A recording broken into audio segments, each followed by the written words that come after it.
la herencia ligada al sexo, que sería como una variación de la herencia mendeliana. Mendel no descubrió ese tipo de herencia porque trabajaban con organismos que no tienen dimorfismo sexual, no tienen machos y hembras, son plantas. Pero en animales ocurre que cuando los genes se encuentran en los cromosomas sexuales, hace que el rasgo se herede en forma un poco diferente, ¿verdad? En primer lugar, aparece con más frecuencia, en el caso del cromosoma X humano, genes que están ahí, que tienen alelos que producen algún defecto, aparecen con más frecuencia en hombres que mujeres, porque en hombres puede aparecer un alelo recesivo fácilmente. Y además la transmisión de la enfermedad ocurre más que todo con una herencia de madre portadora a hijo masculino afectado. Veamos cómo ocurre. Y un ejemplo clásico que ustedes han oído hablar es el daltonismo, que es un defecto en un gene que se encuentra en el cromosoma X, que normalmente produce unos pintos que detectan la luz de diferentes colores, se llaman las opsinas. Es como el caso de la clorofila, son pigmentos que detectan luz determinada y producen impulsos nerviosos que llegan a nuestro cerebro y así se ve la luz. En el caso de los daltónicos, ellos tienen un defecto en una de esas opsinas y no pueden distinguir el color verde del rojo. Entonces esos dos colores aparecen fusionados. Entonces aquí se ve una imagen de lo que sería la visión normal y esta una simulación de lo que sería la visión de una persona daltónica, donde no puede distinguir estas florecitas rojas de este parche y el arco iris se ve solo con azul y amarillo. Este tipo de problemas se heredan de una forma muy particular. El gene que produce el alelo que produce el daltonismo es recesivo, ¿verdad? Eso es un punto importante. Entonces estamos hablando aquí de lo que se llama herencia ligada al X recesiva.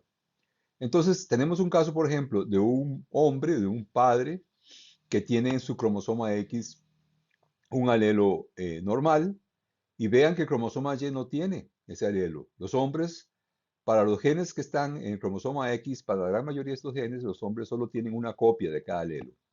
Es como si fueran haploides para esos genes, nada más, para los del cromosoma X. Entonces él solo tiene un alelo normal y tenemos una madre portadora, como se dice aquí, carrier. Quiere decir que es heterocigota para un alelo que se marca en azul que produce una enfermedad ligada al X, como el daltonismo. Entonces la mujer no lo manifiesta porque es heterocigota. Ustedes dirían, ninguna mujer puede ser daltónica, claro, si fuera homocigota para ese alelo, ¿verdad? Si es homocigota, sí va a presentar la enfermedad como cualquier caso de herencia autosómica recesiva. Pero eh, eso es raro porque casi siempre estos alelos son raros en las poblaciones, la frecuencia de daltónicos es baja y entonces los hombres van a tener más posibilidad de manifestarla porque con solo tener un cromosoma X afectado ya son daltónicos, mientras que las mujeres se requieren dos cromosomas X afectados o dos cuadritos azules aquí para que salgan daltónicas. Entonces, de este cruce podemos imaginar que se producen gametos X y Y. Es decir, esa es la forma de determinación del sexo. El sexo se determina en nuestra especie por la transmisión de un cromosoma X o Y del padre. O sea, son los gametos del padre realmente los que determinan el sexo en la descendencia. La madre solo produce dos gametos X y X.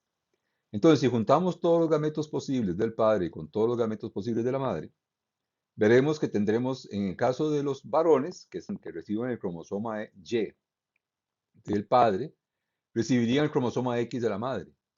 Entonces, ese cromosoma X que recibe la madre puede ser portador de un alelo normal para el gene de daltonismo, sale un niño no afectado, o puede ser portador de un alelo anormal o daltónico para ese gene, y entonces el hijo sale afectado. Entonces, la mitad de los hijos varones van a ser afectados y la otra mitad no.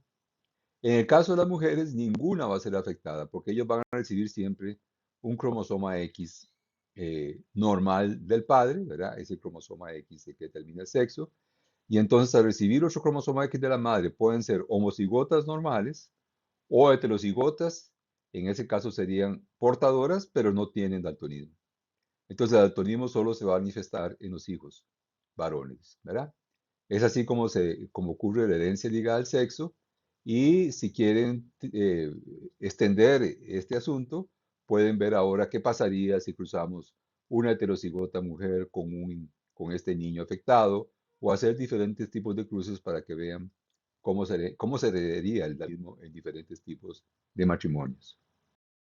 El segundo caso que hay que agregar al principio básico que nos da la herencia mendeliana es que hay más de dos alelos a veces posibles para un genotipo, aunque un individuo tenga solo dos alelos, siempre, ¿verdad? Porque solo tenemos un par de cromosomas para cada gene. Sí, en la población puede haber varios, eso es importante saberlo, y eso para que no piensen siempre que se trata de una herencia donde hay un alelo y otro y ya. Lo normal más bien es que haya muchos alelos posibles, donde los individuos solo tienen dos. Inclusive entre esos dos alelos puede darse, entre ellos puede haber dominancia, resistividad o codominancia, dependiendo del par de alelos que estén en genotipo. El ejemplo más claro, y yo creo que es bueno aprovechar ya que es un caso interesante, es el grupo sanguíneo ABO. Todos ustedes saben que nosotros nos determinan como de un determinado grupo sanguíneo, que puede ser A, B o O, y que eso eh, es una información básica para determinar el posible donante para una transfusión sanguínea. Básicamente lo que tenemos es un gene que se llama el ABO, que se encuentra en el cromosoma 9 humano, ¿verdad? Es un cromosoma, por lo tanto, diferente al caso anterior, que era el 11, el de la hemoglobina. Y en ese cromosoma tenemos una posibilidad de alelos: el alelo IA, el alelo IB y el alelo O, IO, que a veces se representa como I minúscula, pero aquí lo vamos a mostrar como IO. El alelo O es recesivo ante el A y ante el B. Entonces, los individuos de genotipo IA y A homocigotas y IA y O heterocigotas producen un antígeno en la sangre que se llama A, y esos son los que se llaman la sangre tipo A. Ahora, las personas que son IB y B o IB o O, el O también es recesivo ante el B, y entonces estas personas producen un antígeno tipo B que se clasifican como sangre tipo B, precisamente. Por último, hay un caso interesante cuando son heterocigotas AB. En ese caso se producen dos antígenos en la sangre que se llaman A y B, y el fenotipo de esta persona sería AB. Son casos más raros. Y el más frecuente, el más abundante, inclusive en Costa Rica, es el genotipo OO, ¿verdad? El alelo O. Estos individuos no producen un antígeno, por lo menos de ese tipo de antígeno, y se les llama sangre tipo O. Ven, entonces hay tres alelos y ¿cuántos son? Una, dos, tres, cuatro fenotipos, debido a que depende del alelo, del par de alelos, pueden ser codominantes o dominantes. Y aquí en este cuadro se muestra mejor cómo funciona el sistema, ¿verdad? La gente de grupo A solo tiene antígenos A, que se muestran aquí como color rosadito. La gente de B solo tiene antígenos. Por cierto, esos antígenos están presentes en los eritrocitos, en la sangre, en los glóbulos rojos, ¿verdad? Por eso son importantes en las transfusiones. La gente AB tiene los dos antígenos en sus células sanguíneas, mientras que la gente de grupo O no tiene ningún antígeno, ¿verdad? Entonces, la gente A, al no tener el antígeno B, produce anticuerpos anti-B, no puede recibir sangre ni de un homocigota BB ni un heterocigota BO. Los que tienen grupo sanguíneo B producen anticuerpos anti-A, ¿verdad? Entonces no pueden recibir sangre tipo A, ya sea que provenga de una persona homocigota o heterocigota para ese alelo. Y el grupo AB posee los dos antígenos, entonces no tiene ningún tipo de anticuerpo y puede recibir sangre de cualquier tipo. Mientras que los de grupo sanguíneo O producen anticuerpos contra A y contra B porque no tienen ni antígeno ni A y B, y entonces no pueden recibir sangre de otra persona que no sea de grupo sanguíneo O, ¿verdad? pero ellos sí pueden donar sangre, por eso se llaman los donantes universales. Como no tienen anticuerpos, ¿verdad? Y no poseen antígenos, no van a despertar ninguna reacción inmunológica contraria a la sangre, ni en las personas A, ni en las B, ni en las AB. Entonces, los O solo pueden recibir sangre de O, pero pueden donarle sangre a cualquiera. Esos son detalles que se vería mejor con más tiempo. Para que ustedes vean de dónde viene la influencia del grupo sanguíneo ABO. Lo que ese gene, que el gene ABO produce, es una enzima que dependiendo si se trata del alelo o A o B, dirige la síntesis de una glicoproteína de superficie en las eritrocitos. Ustedes saben, las glicoproteínas son proteínas que tienen un carbohidrato terminal y que muchas veces están en la superficie de las células, dándole identidad a las células para que sean reconocidas por el sistema inmunológico o por otras células. Entonces, los que tienen el alelo A o AB tienen la capacidad de tomar tres moléculas de carbohidratos que tendría esta glicoproteína expuestos, ¿verdad? Estos son los importantes porque son los reconocidos por los anticuerpos. Se llama la sustancia H, ¿verdad? Son tres eh, eh, carbohidratos monosacáridos, juntos forman un trisacárido, ¿verdad? Y entonces se llaman fucosa, galactosa y esta que tiene un nombre más largo. Entonces, los que tienen el alelo A hacen una transformación, le adicionan otro carbohidrato aquí, otro monosacárido que se llama N-acetil galactosamina. Entonces, este carbohidrato aquí pegado hace que el antígeno se vuelva A. Entonces, esto es el antígeno A. Mientras que la gente que es IB o AB o IBI, tienen una enzima diferente que es producida por el mismo gene ABO, que en vez de adicionar esta molécula acetilgalactosamina, lo que hace es unir otro carbohidrato que se llama galactosa. Esto produce lo que se llama el antígeno B. Y entonces, esa es la diferencia. Los que son de grupo sanguíneo o sea, que son homocigotas paralelo O, no poseen ninguna de estas dos enzimas. Y entonces se quedan solamente con este precursor del antígeno que se llama H, que no es un antígeno realmente, no produce reacción de anticuerpos, y eso es lo que caracteriza la gente que tiene grupo sanguíneo O. Última pregunta fundamental que nos haríamos, herencia mendeliana, ya vimos lo que pasa, cómo se puede heredar alelos de un gene, cómo esos alelos pueden producir fenotipos y algunas variaciones como la presencia de género ligados al sexo o de alelos múltiples. Ahora, ¿qué pasa si pensamos ya en dos genes?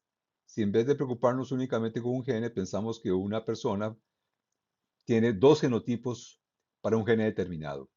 Entonces esto genera otro principio de la ley de Mendel que se llama, es la segunda ley de Mendel que vamos a ver aplicada para los genes que estamos estudiando. Estamos trabajando con el gene de la hemoglobina y el gene de ABO, ¿verdad? El gene de la hemoglobina está en un cromosoma 11 y el gene ABO está en la cromosoma 9. Entonces, cuando representamos el genotipo de un individuo para dos genes, entonces tenemos cuatro símbolos.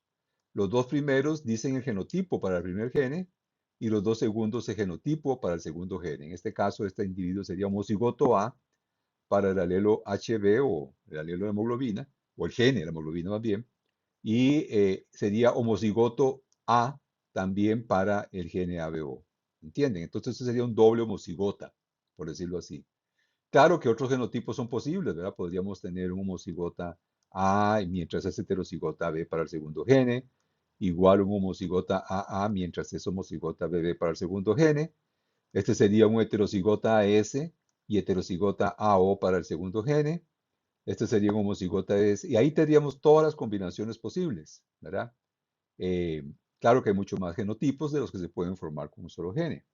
Ahora sí, supongamos un cruce entre dos personas que sean dobles heterocigotas, por decirlo así.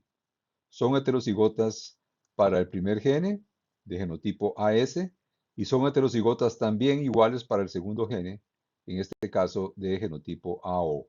¿Verdad? Las dos personas tienen el mismo genotipo. ¿Qué pasa cuando hay un cruce entre ellas? La clave del asunto para entender la herencia con dos genes es que ahora los alelos de cada gene no solo se van a separar, ¿verdad? Sino que además se van a combinar con el alelo de otro gene al azar, ¿verdad? Entonces, ese es el paso fundamental. Un individuo heterocigota va a producir 4 gametos, cada uno en frecuencia 25%. ¿Por qué? Porque cada uno de estos alelos de primer gene, en este caso el A, se va a combinar ya sea con el IA o con el IO. Aquí forma A y A y O.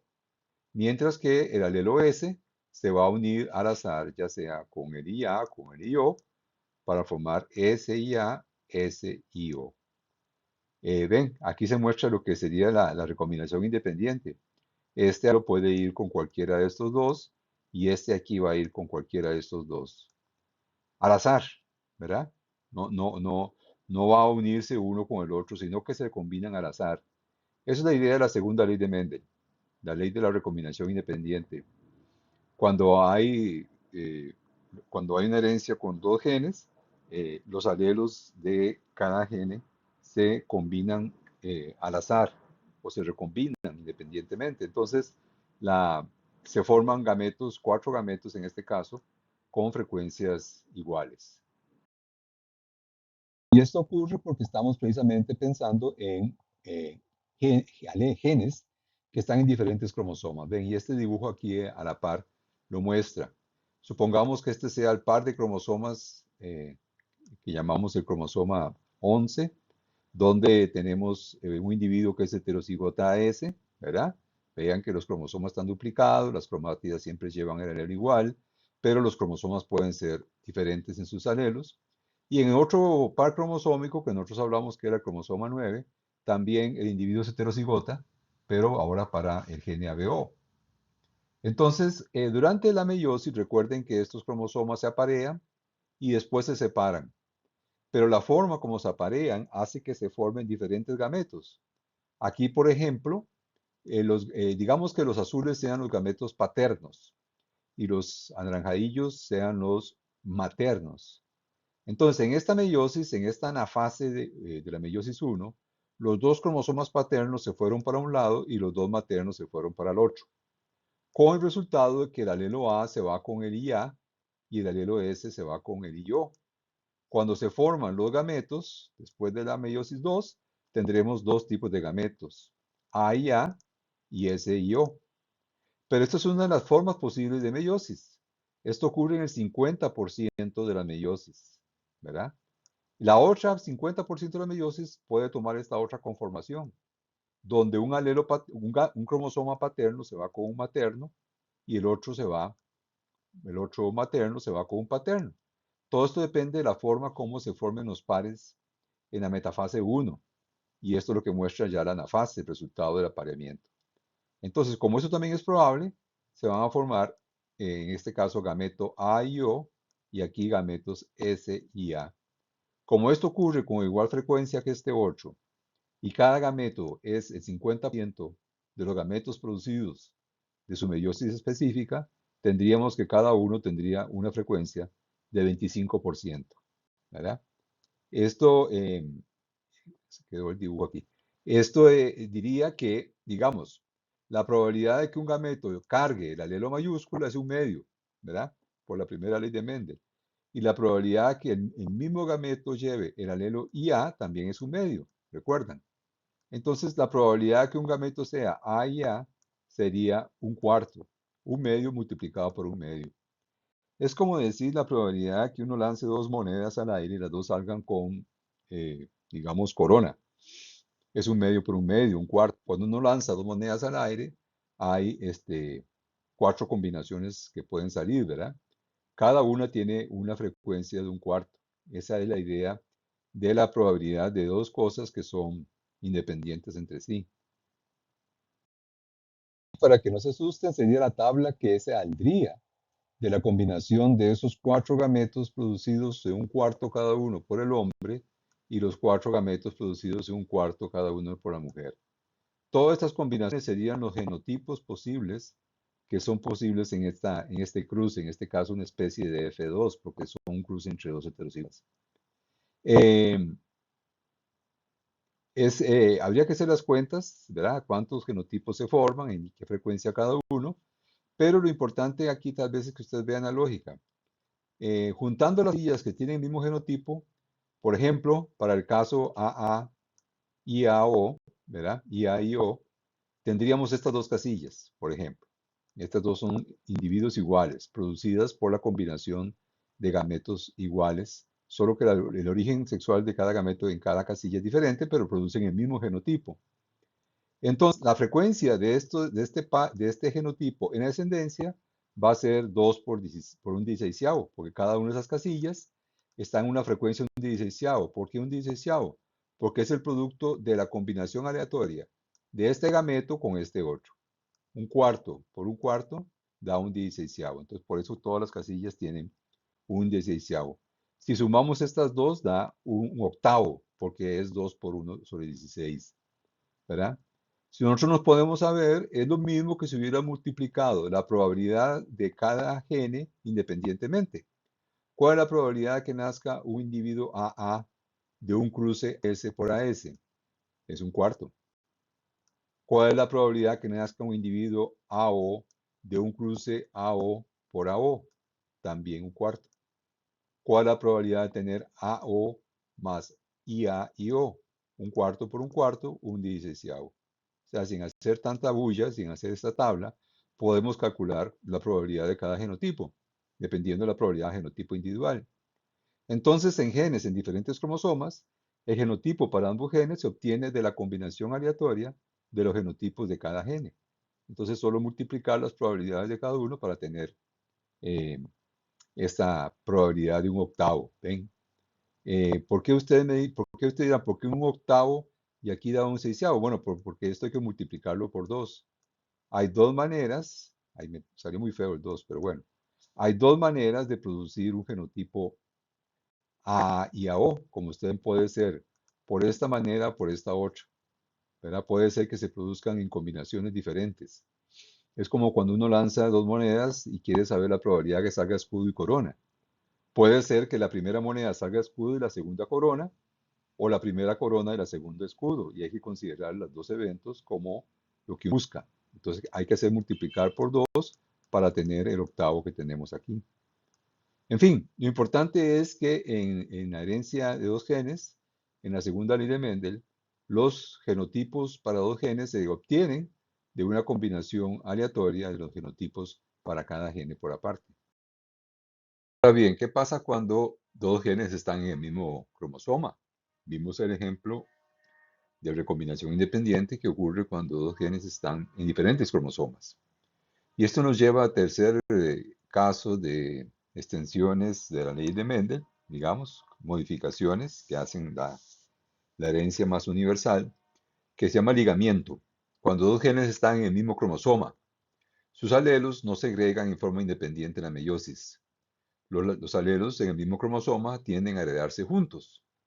Entonces, suponiendo, vamos a mover ese gene ABO al mismo cromosoma del gene AB para no cambiar de genes. Hagamos una suposición de que estos dos genes están en el mismo cromosoma, digamos en el 11. Entonces, si eso ocurre, ya ahora, dependiendo de cómo estén los alelos, así va a ocurrir la formación de gametos, pero ya no serán 4 gametos, sino posiblemente solo 2. Tal vez aparezcan otros 2, pero eso vemos ahora. Debemos pensar, por ejemplo, en esta conformación que está aquí, ¿verdad? Supongamos que en un cromosoma, el que viene del padre, tenemos un cromosoma que tiene el alelo A del gene HB con el alelo IO del gene ABO. ¿Ven? Están en el mismo cromosoma, en extremos diferentes, pero están en el mismo cromosoma. Mientras que en otro cromosoma tenemos el alelo S del gene HB y el alelo A de ABO. Entonces, sí, podría ser al revés, ¿verdad? Podría estar el A de este lado y el O de este otro. Pero por hacer una de las combinaciones posibles, pensemos que estén así. Y entonces en la meiosis, en vez de formarse todas las parejas entre alelos de diferentes genes posibles, solo se forman dos, aquellas que están en el mismo cromosoma. Se separa este cromosoma del otro, ¿verdad? Y tendríamos una célula AO de un lado y una célula SA del otro lado, ¿verdad? Estos son cromátidas duplicadas, se separan en la meiosis 2 y tendríamos solamente dos gametos. La mitad A y O y la otra mitad S y A. Ven, ese fue el efecto práctico del ligamiento. No se permitió que se formaran todos los gametos, sino que se forman solamente aquellos que se les llama parentales, o sea, aquellos que vienen de los padres precisamente.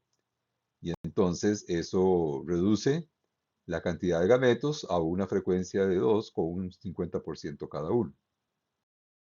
Este ligamiento puede romperse si hay entrecruzamiento, ¿verdad? Entrecruzamiento, recuerden que es una ruptura de los cromosomas donde los cromosomas homólogos se intercambian cromátidas. Eso es muy interesante, ¿verdad? Entonces, tenemos el cromosoma paterno y el materno. Se duplican antes de la mitosis, de la división celular. En este caso estamos hablando de meiosis. En la meiosis se aparean en la profase los dos cromosomas homólogos, el par, ¿verdad? Y entonces una de las cromátidas de cada uno de los cromosomas homólogos se entrecruza con la otra, se rompe y un fragmento de un cromosoma pasa al otro, como se puede ver aquí. Eso se llama entrecruzamiento o en inglés crossing over. Y a la derecha tenemos una imagen, esta sí en microscopio electrónico, que muestra cómo entre dos cromosomas, entre cromátidas de cromosomas homólogos, aquí está un par y aquí está el otro par, y estas son cromátidas que se están entrecruzando. Vean cómo puede ocurrir varios entrecruzamientos a lo largo de los dos cromosomas. Eso es lo más corriente. Depende, entre más distancia haya, más entrecruzamientos son posibles. Entonces, el resultado de esto es, en el caso anterior teníamos que se formaban solo dos gametos, ¿verdad? Que se llaman los parentales, A y O, y el gameto S y A. Pero cuando hay crossing over o entrecruzamiento, puede ser que el pedacito este que tenga el alelo A mayúscula se pase a este cromosoma. Y este pedacito que tiene el alelo, perdón, el alelo IA, y este pedacito que tiene el alelo IO se pasa a la otra cromátida. Entonces, como producto de ese entrecruzamiento, tenemos la formación de un brazo de una de las cromátidas hermanas recombinante. O sea que ahora tenemos un gameto A y A y otro gameto posible S y O como producto del entrecruzamiento. Entonces el entrecruzamiento tiene el mismo efecto casi que la recombinación entre cromosomas diferentes, ¿verdad? Promueve la formación de gametos, de más tipos de gametos más variables entre sí. Ahora, ese entrecruzamiento no ocurre con la misma frecuencia que cuando los genes están en diferentes cromosomas. A pesar de que ocurre, no ocurre el 100% de las veces. Y entre más distanciados estén los cromosomas, mejor dicho, entre más cercanos estén los genes en un cromosoma, menos probabilidad de que haya entrecruzamiento. Entonces, la frecuencia con la que ocurre el entrecruzamiento entre un par de genes sirve un poco para marcar la distancia entre los genes, la distancia física. Aquí colocamos un gen en una punta del cromosoma y el otro gen en la otra punta. Eso da muchas probabilidades de que haya intercambios de cromátidas, ¿verdad? Casi como si fueran cromosomas diferentes. Pero si estuviera este gen aquí a la par, eso es poco probable que haya un entrecruzamiento entre ellos, hay menos distancia. Entonces, en cruces se puede determinar cuándo hubo un entrecruzamiento o no, ¿verdad? Dependiendo de la progenie que nazca. Ustedes verán que aquí nacerá progenie o familias de hermanos diferentes, así cuando no hubiera ocurrido entrecruzamiento. Van a ser más variables. Y eso permite la confección de los primeros mapas genéticos donde los genes fueron colocados en su posición en los cromosomas, que se llama mapas de ligamiento. Y les muestro, por ejemplo, un mapa muy divertido, que es el del tomate. Son los genes, los diferentes genes que se conocen en el tomate que cambian el aspecto de la fruta o el color de la fruta o el color de la hoja, de la flor, etc. Y entonces se han descubierto lugares donde ocurren las mutaciones que producen diferentes tipos de variantes. Por ejemplo, en este pedacito aquí, en este gene que se encuentra en esta posición, existe dos alelos donde un alelo produce un fruto de forma redonda y otro produce un fruto más aplastadito, como se ve aquí. O en otro gene cercano, había una variación que produce un fruto normal de tomate y el otro un fruto alongado, ¿verdad? Y así por el estilo. Aquí van viendo ustedes diferentes caracteres producto de diferentes genes que se han descubierto a lo largo del cromosoma, de los cromosomas de tomate. En total hay 12 cromosomas. Aquí no se muestran los 12 pares, no hace falta, sino que se muestran los 12 cromosomas y se han establecido por medio de cruces cuáles genes están en cada cromosoma y a qué distancia se encuentran cada uno de estos genes. ¿Ven? Eh, Vean que a veces características del fruto son producto de cambios en genes en diferentes cromosomas. Eso es muy interesante. No es que los genes están agrupados por cuál órgano afectan, sino que están distribuidos en el genoma más o menos a lo largo de él. Igualmente ocurre con los genes que cambian la forma o el color de la hoja. Esto es lo que se llama el mapa de ligamiento. Si ustedes quieren aprender más sobre esto, hay que buscar un libro de genética general y estudiarlo, pero con esto ya tienen una visión de lo que es el mapeo de los genes en los cromosomas. Hagamos un resumen de lo que vimos en esta clase. Los genes están en los cromosomas, ¿verdad? Son el ADN, están en el ADN, que es transmitido entre generaciones y entre células, tanto en la mitosis como en la meiosis. La mitosis no genera variabilidad, la meiosis sí. El organismo diploides, cada gen se encuentra en dos copias, alelos, cada alelo en cada par de cromosomas homólogos. El genotipo de un individuo es la composición de alelos de un gene, que puede ser homocigota o heterocigota. Puede ser la composición de alelos de todos los genes del individuo, pero aquí lo que hemos visto es hablando de un gene en específico. La diferencia entre el concepto del genotipo y fenotipo, ¿verdad? Los alelos de cada gene se separan en la formación de los gametos, lo que es la primera ley de Mendel. Esta separación ocurre durante la separación de los pares de cromosomas homólogos en la meiosis 1, ya hacemos la relación. La separación de alelos y la fertilización aleatoria permiten predecir las frecuencias genotípicas y fenotípicas en cruces F1 y F2, como lo hicimos en clase. La herencia recesiva o dominante define la relación entre genotipo y fenotipo, ¿verdad? En herencia recesiva pueden aparecer fenotipos recesivos de padres de fenotipo dominante, ¿verdad? Como vimos en el ejemplo que hicimos ahí en la diapositiva respectiva. Un gene puede presentar herencia codominante y herencia recesiva de los dos tipos, como en el caso de los genes HB o ABO, ¿verdad? Hay alelos que entre sí son codominantes o hay alelos que entre sí uno es dominante y el otro recesivo. Depende del gene y depende de los alelos. En la herencia ligada al sexo, el gene se encuentra en el cromosoma sexual, casi siempre el X, y los caracteres aparecen con frecuencias diferentes en cada sexo, así como son transmitidos más que todo de madres a hijos varones. En el alelismo múltiple, como en el caso de la ABO, hay más de un alelo en una población, ¿verdad? Y este es el caso más común para todos los genes. En el caso de los genes, la herencia de sus alelos puede ocurrir en forma independiente si los genes están en cromosomas diferentes. A esto se le llama segregación independiente y es la segunda ley de Mendel, ¿verdad? Y cuando los genes están en el mismo cromosoma, solo pueden recombinar cuando ocurre intercruzamiento entre cromátidas, cuya frecuencia aumenta con la distancia física entre los genes, y esto es lo que lleva a lo que se llama los mapas de ligamiento.